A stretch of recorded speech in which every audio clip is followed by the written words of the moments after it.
चलिए बुलेटिन की शुरुआत करते हैं। लोकसभा चुनाव को लेकर विपक्षी पार्टियों की तरफ से बनाया गया इंडी गठबंधन अब टूटता हुआ नजर आ रहा है। यूपी में कांग्रेस और एसपी के बीच में दरारें अब दिखने लगी।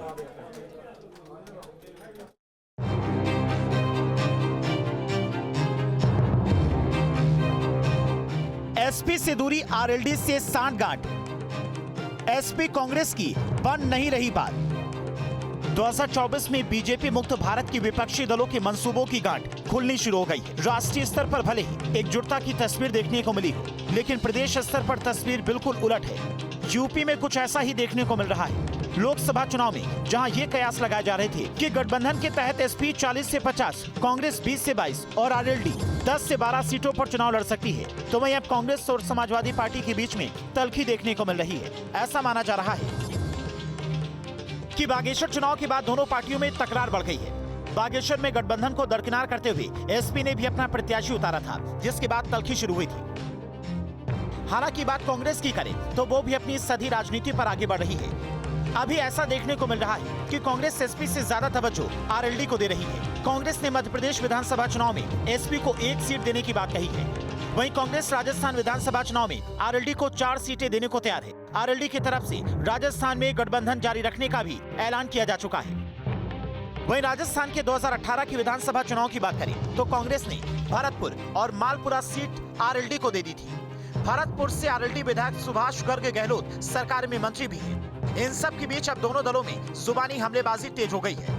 पिछले दिनों कांग्रेस प्रदेश अध्यक्ष अजय राय ने अखिलेश यादव पर पिता का सम्मान न करने की बात कहते हुए निजी तौर पर हमला बोला था, जिसका जवाब अखिलेश यादव ने हरदोई में लोक जागरण कार्यकर्ता प्रशिक्षण शिविर के दौरान किया। दूसरे दल के नेता टिप्पणी कर रहे हैं तो उन्हें इस बात के लिए भी तैयार होना चाहिए कि दूसरे दल के लोग भी टिप्पणी करेंगे।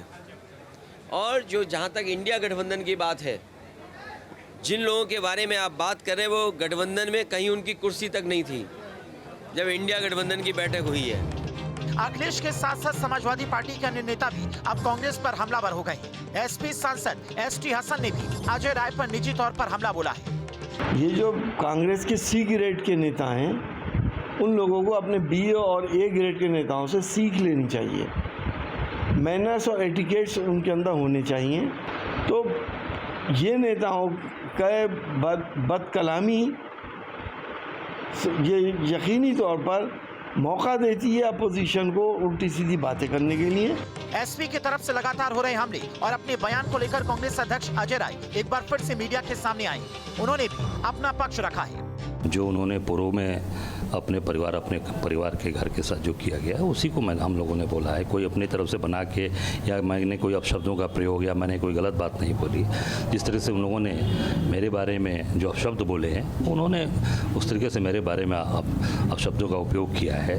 और राजनीति अलग विषय है, पर आप किसी का अपमान करेंगे, किसी को अपमान मर्दन करेंगे, मैं समझता हूँ कि ये उचित नहीं है। जिन विपक्षी दलों ने बीजेपी हटाओ देश बचाओ का नारा दिया था, आज वो गठबंधन यूपी में अंतिम सांसें गिन रहा है। एसपी कांग्रेस में जारी ताबड़तोड़ जुबानी जंग लगातार धारदार होती जा रही है। कांग्रेस की आरएलडी से नजदीकी बढ़ती जा रही है। कांग्रेस और एसपी के बीच में मचे घमासान में बीजेपी खुश है और यूपी में मिशन 80 को पूरा करने के प्रयास में लगातार अपना संगठन मजबूत कर रही है। Team news state.